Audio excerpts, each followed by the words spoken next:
Hi നമസ്കാരം. ഞാനിന്ന് വന്നിട്ടുള്ളത് ഒരു ഗീ റൈസ് റെസിപ്പി ആയിട്ടാണ്. ഗീ റൈസ് എന്ന് കേൾക്കുമ്പം എല്ലാവരും ചെയ്യുന്നത് തന്നെയായിരിക്കും, അല്ലെങ്കിൽ എല്ലാവരും ഡെയിലി ട്രൈ ചെയ്ത് നോക്കുന്നത് തന്നെയായിരിക്കും. പക്ഷേ ചിലർ പറയുന്നേക്കാം ഈ ഗീ റൈസ് വെക്കുമ്പോൾ ഒട്ടിപ്പിടിക്കുന്നു, അല്ലെങ്കിൽ ശരിക്ക് കറക്റ്റായിട്ട് നമ്മുടെ അരി വെന്ത് കിട്ടുന്നില്ല, അങ്ങനത്തെ ഒരുപാട് പ്രശ്നങ്ങൾ ഡെയിലി നമ്മളെല്ലാവരും പറയുന്നതായിട്ട് കേൾക്കാറുണ്ട്. പക്ഷേ അതിനൊക്കെ ചെറിയൊരു ട്രിക്സുമായിട്ടാണ് ഞാനിന്ന് വന്നിട്ടുള്ളത്. അപ്പോൾ ഇഷ്ടപ്പെട്ടാൽ ഈ ഗീ റൈസ് എല്ലാവരും ട്രൈ ചെയ്ത് നോക്കുക. അതുപോലെ വീഡിയോസൊക്കെ കണ്ട് ഇഷ്ടപ്പെടുകയാണെങ്കിൽ ചാനൽ സബ്സ്ക്രൈബ് ചെയ്യാനും മറക്കരുത് കേട്ടോ.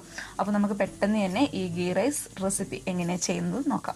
ഈ നെയ്ച്ചോറ് റെഡിയാക്കാനായിട്ട് ഞാനിവിടെ എടുത്തിട്ടുള്ളത് ജീരകശാല അരി കേട്ടോ, അതായത് കൈമ അരി, ചെറിയ റൈസ് ഇല്ലേ, അതാട്ടോ എടുത്തിട്ടുള്ളത്. അപ്പോൾ നെയ്ച്ചോറിനൊക്കെ കുറച്ചുകൂടി ടേസ്റ്റ് കൊടുക്കുക ഈ ഒരു റൈസ് ആട്ടോ. അപ്പോൾ നിങ്ങളുടെ കയ്യിൽ ബസ്മതി റൈസ് ഉണ്ടെങ്കിൽ അത് ഉപയോഗിക്കാം കേട്ടോ, ഏതാണോ താല്പര്യം അതെടുക്കാം. അപ്പോൾ ഞാനിപ്പോൾ എടുത്തിട്ടുള്ളത് ഈ ഒരു കപ്പിൽ 250 ml സ്റ്റാൻഡേർഡ് കപ്പ് ആട്ടോ ഇത്. ഈ ഒരു കപ്പിൽ 3 കപ്പ് അരി എടുത്തിട്ടുണ്ട്. അപ്പോൾ നിങ്ങൾക്ക് ഈ ഒരു കപ്പ് ഇല്ല എന്നുണ്ടെങ്കിൽ ഏത് ഗ്ലാസ്സിലോ കപ്പിൽ എന്തായാലും എടുക്കാം കേട്ടോ. ഞാനും സാധാരണ ഗ്ലാസ്സിലും കപ്പിൽ തന്നെയാണ് എടുക്കുന്നത്. പിന്നെ കുറച്ചും കൂടി നിങ്ങൾക്ക് മനസ്സിലാവാൻ വേണ്ടിയിട്ട് സ്റ്റാൻഡേർഡ് കപ്പ് കാണിച്ചതേ ഉള്ളൂ കേട്ടോ. അപ്പോൾ കപ്പിലാണ് എടുക്കുന്നതെങ്കിൽ അങ്ങനെ എടുക്കുക, അതൊക്കെ നിങ്ങളുടെ ഇഷ്ടം പോലെ ചെയ്യുക. അപ്പോൾ ഞാൻ ഈ 250 ml കപ്പിൽ 3 കപ്പ് എടുത്തിട്ടുണ്ട്. അപ്പോൾ നമ്മൾ നെയ്ച്ചോറ് റെഡിയാക്കുമ്പോൾ എപ്പോഴും ആദ്യം ചെയ്യേണ്ട സ്റ്റെപ്പ്, നമ്മൾ നന്നായിട്ട് ഈ അരി ഒന്ന് കഴുകിയെടുക്കുക. നന്നായിട്ട് കഴുകണം കേട്ടോ. നന്നായിട്ട് കഴുകുന്നത് എന്തിനാ വെച്ചാൽ അപ്പോഴേ നമ്മുടെ ഈ അരിയുടെ ആ ഒരു സ്മെല്ലൊക്കെ കറക്റ്റായിട്ട് ഇങ്ങോട്ട് പുറത്തോട്ട് വരും. നന്നായിട്ട് കഴുകിയതിന് ശേഷം നമുക്ക് വെള്ളത്തിൽ കുതിർത്ത് വെക്കാം. നന്നായിട്ട് കഴുകിയതിന് ശേഷം മാത്രം കുതിർത്ത് വെക്കാനായിട്ട് നോക്കും കേട്ടോ. കുതിർത്ത് വെക്കുന്നത് എന്തിനാണെന്ന് വെച്ചാൽ നമ്മുടെ അരി അപ്പോഴേക്കും നല്ല സോഫ്റ്റായിട്ട് കിട്ടും. നല്ല സോഫ്റ്റായിട്ട് കിട്ടുകയും ചെയ്യും, നല്ലൊരു സ്മെല്ലും വരും നമ്മൾ റൈസ് തയ്യാറാക്കി എടുക്കുമ്പോഴേക്കും കേട്ടോ. അപ്പോൾ ഞാൻ ഈ റൈസ് നന്നായിട്ട് കഴുകി എടുത്തിട്ടുണ്ട്. ഇനി നമുക്കിത് ഒരു 20 മിനിറ്റ് അരി കുതിർക്കാനായിട്ട് വെക്കാം. അപ്പോൾ ഞാനിവിടെ വെള്ളം ഒഴിച്ച് വെച്ചിട്ടുണ്ട്. അപ്പോൾ നമുക്ക് എന്ത് ചെയ്യണം, ഇനി 20 മിനിറ്റ് കുതിർക്കാനായിട്ട് മാറ്റി വയ്ക്കാം. നമ്മൾ അരി കുതിർത്ത് വെച്ചിട്ട് ഏകദേശം ഒരു 20 മിനിറ്റ് കഴിഞ്ഞിട്ടുണ്ട് കേട്ടോ. ഇനി നമുക്ക് റൈസ് ഉണ്ടാക്കാനായിട്ട് തുടങ്ങാം. അതിനായിട്ട് ഞാനൊരു പാനിൽ 1 ടേബിൾ സ്പൂൺ നമ്മുടെ നെയ്യ് ഒഴിച്ചു കൊടുക്കുന്നുണ്ട്. പിന്നെ നമുക്ക് വേണ്ടത് 1 ടേബിൾ സ്പൂൺ RKG ആണ്, കണ്ടോ, ഇതാണ്, അത് ഇട്ട് കൊടുക്കുന്നുണ്ട്.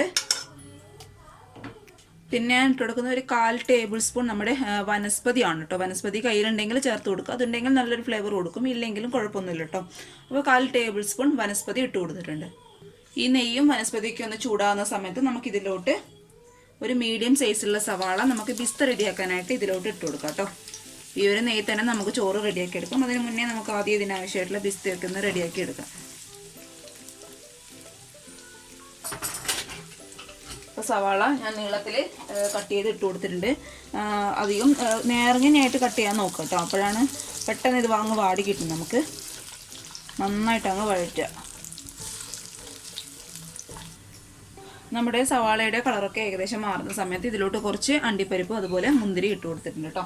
അപ്പോൾ അണ്ടിപ്പരിപ്പ് എൻ്റെ കയ്യിൽ നോക്കുമ്പോൾ ഇത്രയേ ഉള്ളൂ. നിങ്ങളുടെ കയ്യിൽ കൂടുതലുണ്ടെങ്കിൽ കൂടുതലായിട്ട് ഇട്ട് കൊടുക്കുക കേട്ടോ. നന്നായിട്ട് അങ്ങ് വഴറ്റി കൊടുക്കുക. അപ്പോൾ നെയ്യൊന്നും ഇത്ര ഉപയോഗിക്കാൻ താല്പര്യമില്ല എന്നുണ്ടെങ്കിൽ കുറച്ച് മാത്രം യൂസ് ചെയ്താൽ മതിയേ. അപ്പോൾ നെയ്ച്ചോറൊക്കെ ആകുമ്പോൾ അത്യാവശ്യം നെയ്യ് വേണം. അപ്പോൾ അത് നിങ്ങളുടെ ഇഷ്ടത്തിന് ചെയ്യുക കേട്ടോ. നന്നായിട്ട് അങ്ങ് വഴറ്റുക. നമ്മുടെ സവാളയുടെ കളറൊക്കെ അത്യാവശ്യം നന്നായിട്ട് മാറിയിട്ടുണ്ട്. പിന്നെ ബിസ്ത റെഡിയാക്കുമ്പോൾ നിങ്ങൾ എപ്പോഴും ശ്രദ്ധിക്കേണ്ട കാര്യം, ഒരുപാട് അങ്ങ് കരിഞ്ഞു പോകരുത് കേട്ടോ. ബിസ്ത എന്ന് പറയുന്നത് നമ്മളിനി ഇത് എടുത്തു കഴിഞ്ഞാൽ ചൂടിൽ നിന്ന് ഒന്നും കൂടി ഒന്ന് വാടി കിട്ടും. അപ്പോൾ ഈ ഒരു സ്റ്റേജ് ആകുമ്പോഴേ എടുത്ത് മാറ്റാനായിട്ട് നോക്കുക കേട്ടോ. ഒരുപാട് കരിഞ്ഞു പോയി കഴിഞ്ഞാൽ നമ്മുടെ റൈസിനും ആ ഒരു ഫ്ലേവർ കൊടുക്കുകയെ. അതുകൊണ്ട് നമുക്ക് ഈ ഒരു സ്റ്റേജിൽ ഇതിൽ നിന്ന് അങ്ങ് മാറ്റി കൊടുക്കാം. റൈസ് റെഡിയാക്കാനായിട്ട് തുടങ്ങാം. അതിനായിട്ട് ഞാനിപ്പോൾ ഇവിടെ മീഡിയം സൈസുള്ള സവാള അരഭാഗം മാത്രം കേട്ടോ, ഹാഫ് മതി, നീളത്തിൽ കട്ട് ചെയ്ത് എടുത്തിട്ടുണ്ട്. നന്നായിട്ട് അങ്ങ് വഴറ്റി കൊടുക്കുക. ജസ്റ്റ് ഒരു ഫ്ലേവറിന് വേണ്ടി മാത്രം കേട്ടോ, കുറച്ച് മാത്രം മതിയേ. നന്നായിട്ട് അങ്ങ് വഴറ്റുക. ഇനി ഇതിൻ്റെ കളറൊന്ന് മാറുമ്പോൾ നമുക്ക് ഇതിലോട്ട് സ്പൈസസ് ആഡ് ചെയ്ത് കൊടുക്കുക. ഇതിൻ്റെ കളറൊന്ന് മാറട്ടെ കേട്ടോ. അതിന് മുന്നേ നിങ്ങൾ 20 മിനിറ്റ് ഇത് കഴിഞ്ഞാൽ അരി നന്നായിട്ട് വെള്ളത്തിൽ നിന്ന് ഊറ്റിയെടുത്ത് മാറ്റി കൊടുക്കണം കേട്ടോ.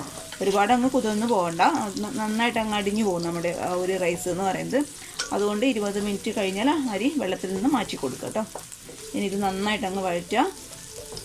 സവാളയുടെ കളറൊക്കെ ഒന്ന് മാറിക്കഴിയുമ്പോൾ നമുക്ക് ഇതിലോട്ട് സ്പൈസസ് ആഡ് ചെയ്ത് കൊടുക്കും കേട്ടോ. ഞാനിപ്പോൾ ഒരു ചെറിയൊരു പീസ് ബേ ലീവ്സ് എടുത്തിട്ടുണ്ട്. പിന്നെ കണ്ടോ, പട്ട ചെറിയൊരു പീസ് എടുത്തിട്ടുണ്ട്. അതുപോലെ 2 ഏലക്കായ ഒന്ന് കുത്തി എടുത്തിട്ടുണ്ട്. അതുപോലെ ഒരു 4 പീസ് ഗ്രാമ്പു കേട്ടോ, അത് നമുക്കിതിലോട്ട് ആഡ് ചെയ്ത് കൊടുക്കാം.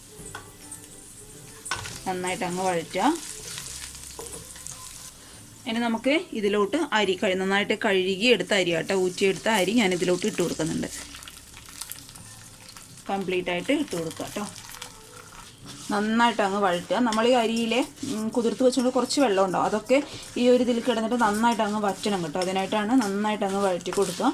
പിന്നെ ഇങ്ങനെ വഴറ്റുമ്പോൾ നമ്മുടെ അരി നമുക്ക് ചില അരി നിങ്ങൾ ശ്രദ്ധിച്ചിട്ടുണ്ടോയെന്ന് അറിയില്ല, നമ്മൾ റൈസ് റെഡിയാക്കി കഴിയുമ്പോഴേക്കും കടിക്കാനായിട്ട് ഫീൽ ചെയ്യും. എത്ര വെന്ത് കഴിഞ്ഞാലും ഒരു കടിക്കുന്ന ഒരു ഫീൽ വരും. അതൊക്കെ ഒന്ന് ഒഴിവാക്കാൻ വേണ്ടിയിട്ടാണ് ഇങ്ങനെ ഒന്ന് വഴറ്റി കൊടുക്കുന്നത്. നന്നായിട്ട് അങ്ങ് അരി വറുത്തെടുക്കുന്നതിന് പാക്ക് കേട്ടോ. ആ വെള്ളവും നമ്മുടെ കുതിർക്കാൻ വെച്ച ആ വെള്ളമൊക്കെ ഇതിൽ കിടന്നിട്ട് ഒന്ന് വറ്റിക്കോട്ടെ. കുറച്ച് വെള്ളം ബാക്കിയുണ്ടെങ്കിൽ ഇതിനായിട്ട് നന്നായിട്ട് അങ്ങ് ഒരു ഫുൾ ഫ്ലെയിമിൽ വെച്ചിട്ട് നന്നായിട്ട് അങ്ങ് വഴറ്റുക. നമ്മുടെ അരിയിലെ വെള്ളമൊക്കെ നന്നായിട്ട് വറ്റിയിട്ടുണ്ട്. ഇനി നമുക്ക് ഇതിലോട്ട് വെള്ളം ഒഴിച്ചു കൊടുക്കാം. വെള്ളത്തിൻ്റെ കണക്ക് എന്ന് പറയുമ്പോൾ തിളച്ചു കൊണ്ടിരിക്കുന്ന വെള്ളം 1 കപ്പിന് 1.5 കപ്പ് വെള്ളം കേട്ടോ. ഇപ്പം നിങ്ങൾ 1 കപ്പ് റൈസാണ് എടുക്കുന്നതെങ്കിൽ അതിൻ്റെ അതേ സെയിം കപ്പിൽ 1.5 കപ്പ് വെള്ളം. ഇപ്പം ഞാനിവിടെ 3 കപ്പ് റൈസാണ് എടുത്തിട്ടുള്ളത്, അതുകൊണ്ട് 4.5 കപ്പ് തിളച്ചുകൊണ്ടിരിക്കുന്ന വെള്ളം ഒഴിക്കണം. തിളച്ച വെള്ളം മാത്രമേ ഒഴിക്കാൻ പാടുള്ളൂ. തണുത്ത വെള്ളം ഒഴിക്കുമ്പോൾ എന്താ കുഴപ്പമെന്ന് വെച്ചാൽ നമ്മുടെ റൈസ് അങ്ങ് ഹാർഡായി പോകും കേട്ടോ. അപ്പോൾ ഈ വെള്ളം ഒഴിക്കുമ്പോൾ തന്നെ നമ്മുടെ റൈസ് ഏകദേശം ഒന്ന് സോഫ്റ്റായി കിട്ടും. ഇനി നന്നായിട്ട് ഇളക്കി ആവശ്യമായിട്ടുള്ള ഉപ്പ് ഇട്ട് കൊടുത്ത് നമുക്കൊരു 15 മിനിറ്റ് നന്നായിട്ട് ടൈറ്റായിട്ട് അടച്ച് വയ്ക്കാം. നന്നായിട്ട് അടച്ച് വയ്ക്കണം കേട്ടോ. ചെറിയൊരു ആവി ഒട്ടും പുറത്തു പോകാൻ പാടില്ല, കാരണം ആ ആവിയിൽ ഇരുന്ന് കൂടി വേണം ഈ റൈസ് ഒന്ന് വെന്ത് കിട്ടാനായിട്ട്. അപ്പോൾ നമുക്കൊരു 15 മിനിറ്റ് നന്നായിട്ടൊന്ന് അടച്ച് വയ്ക്കാം. ഇതേ 15 മിനിറ്റ് കഴിഞ്ഞിട്ടുണ്ട്. നമ്മുടെ റൈസൊക്കെ നന്നായിട്ട് വെന്തിട്ടുണ്ട് കണ്ടോ. നമ്മുടെ റൈസൊക്കെ സെപ്പറേറ്റ് ആയിട്ട് വന്നുകൊണ്ട് ഇനി ഒരു ഫോർക്കോ അല്ലെങ്കിൽ സ്പൂണോ വെച്ചിട്ട് നമുക്ക് അടിയിലത്തെ നമ്മുടെ ഏറ്റവും ലാസ്റ്റിലുള്ള ചോറൊക്കെ ഒന്ന് മുകളിലോട്ടായിട്ട് തട്ടിക്കൊടുക്കാം കേട്ടോ. അല്ലെങ്കിൽ ആ ചൂടിലിരുന്ന് അടിഭാഗത്തെ റൈസ് നന്നായിട്ട് അങ്ങ് വെന്തു. അതുകൊണ്ട് അടിഭാഗത്തുള്ള ചോറ് മുകളിലോട്ടുള്ള ചോറ് അടിഭാഗത്ത് എത്തുന്ന രീതിയിൽ നന്നായിട്ടൊന്ന് റൈസ് ഒന്ന് തട്ടിക്കൊടുക്കുക. ഓക്കെ.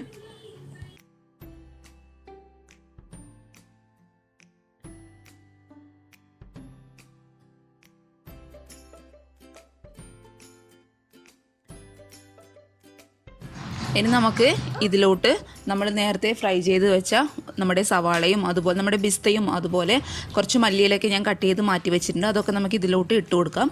അതൊക്കെ ചേർക്കുമ്പോൾ നമ്മുടെ റൈസിന് നല്ലൊരു ഫ്ലേവർ കൊടുക്കും കേട്ടോ. നമുക്ക് ഇത് സെപ്പറേറ്റ് ആയിട്ട് അരി വേറെ ഒരു പാത്രത്തിലിട്ട് അങ്ങനെ ദം ചെയ്തെടുക്കേണ്ട ആവശ്യമൊന്നുമില്ല. നമുക്ക് ഇതിൽ തന്നെ ഇട്ടിട്ട് നമുക്ക് ചെയ്ത് കൊടുത്താൽ മതി. ഒരു ഫോർക്ക് വെച്ചിട്ട് പതുക്കെ റൈസ് ഒന്ന് ഒരു സൈഡിലോട്ട് തട്ടി കൊടുക്കുക. എന്നിട്ട് അതിൻ്റെ മുകളിലോട്ട് കുറച്ച് സവാള അതുപോലെ മല്ലിയില ഞാൻ തൂക്കി കൊടുത്തിട്ടുണ്ട്. പിന്നെ അതുപോലെ ഒരു പാത്രത്തിൽ ഞാൻ കുറച്ച് നമ്മുടെ റോസ് വാട്ടറും അതുപോലെ കുറച്ച് മഞ്ഞളും മിക്സ് ചെയ്ത് വെച്ചിട്ടുണ്ട്. റോസ് വാട്ടർ നമ്മുടെ റൈസിന് നല്ലൊരു ഫ്ലേവർ കൊടുക്കും. അതുപോലെ മഞ്ഞൾ അറിയാലോ, കളറിന് വേണ്ടി ചേർക്കുന്നതാണ്. ഫുഡ് കളർ ചേർക്കേണ്ട ആവശ്യമൊന്നുമില്ല കേട്ടോ. ഞാൻ സാധാരണ ബിരിയാണിയിലും അതുപോലെ ഗീ റൈസ് വെക്കുമ്പോഴും ഈ ഒരു മഞ്ഞളാണ് ചേർക്കാറുള്ളത്. നല്ലൊരു കളർ കൊടുക്കും. ഞാൻ നിങ്ങൾക്ക് കുറച്ച് കഴിഞ്ഞതിന് ശേഷം കാണിച്ചു തരാം. എന്നിട്ട് അതേ സെയിം മെത്തേഡിൽ തന്നെ മറ്റൊരു സൈഡിലോട്ട് ചോറ് തട്ടി കൊടുത്തിട്ട് ഇത് തന്നെ സെയിം മെത്തേഡ് തന്നെ പിന്നെ റിപ്പീറ്റ് ചെയ്തുകൊണ്ടിരിക്കുക കേട്ടോ. അങ്ങനെ എല്ലായിടത്തും ഒന്ന് തട്ടിക്കൊടുത്ത് ചെയ്ത് കൊടുത്തതിന് ശേഷം നമുക്കൊരു 5 മിനിറ്റും കൂടി ഇതൊന്ന് അടച്ചു വെക്കാം. ദം ചെയ്യേണ്ട ആവശ്യമൊന്നുമില്ല കേട്ടോ, ജസ്റ്റ് ഒന്ന് അടച്ചു വെച്ചാൽ മതി. ഇത് അടച്ച് വെച്ചിട്ട് ഒരു 5 മിനിറ്റ് കഴിഞ്ഞിട്ടുണ്ട്. നമ്മുടെ റൈസും അതുപോലെ നമ്മൾ ഇട്ട് കൊടുത്ത ഓണിയൻ അതുപോലെ നമ്മുടെ മല്ലിയില നമ്മുടെ കണ്ടോ ചോറിൻ്റെ കളർ കണ്ടോ, ഒരു മഞ്ഞ കളറായിട്ട് വന്നിട്ടില്ലേ കണ്ടോ. അങ്ങനെയാണ് നമ്മൾ മഞ്ഞൾപ്പൊടി ഇട്ട് കൊടുക്കുമ്പോൾ ശരിക്കും ആ ഫുഡ് കളർ ചേർത്ത് ആ ഒരു കളർ തന്നെ വരും കേട്ടോ. മഞ്ഞൾപ്പൊടി തന്നെ ഇട്ട് കൊടുത്താൽ മതി. അതുകൂടാതെ നല്ലൊരു സ്മെല്ലും വരുന്നുണ്ട്. നമ്മുടെ ആ റോസ് വാട്ടറിൻ്റെ ആ ഒരു സ്മെല്ല് പ്രത്യേക ഒരു ഫ്ലേവറാട്ടോ. കയ്യിലുണ്ടെങ്കിൽ എന്തായാലും ചേർത്ത് കൊടുക്കുക. ഇതാണ് നമ്മുടെ ഗീ റൈസ്. അങ്ങനെ ഒട്ടിപ്പിടിക്കുന്ന ഒരു പ്രശ്നങ്ങളൊന്നുമില്ല. അതുപോലെ നിങ്ങൾ ഇഷ്ടപ്പെട്ടാൽ തീർച്ചയായിട്ടും ഈ ഒരു രീതിയിലൊന്ന് ട്രൈ ചെയ്ത് നോക്കൂ കേട്ടോ. അപ്പോൾ ഇഷ്ടപ്പെടുകയാണെങ്കിൽ ചാനൽ സബ്സ്ക്രൈബ് ചെയ്യാൻ മറക്കരുത്. എല്ലാവരും എപ്പോഴും ഹാപ്പി ആയിട്ടിരിക്കുക. അടുത്തൊരു നല്ല വീഡിയോ ആയിട്ട് കാണും വരെ താങ്ക്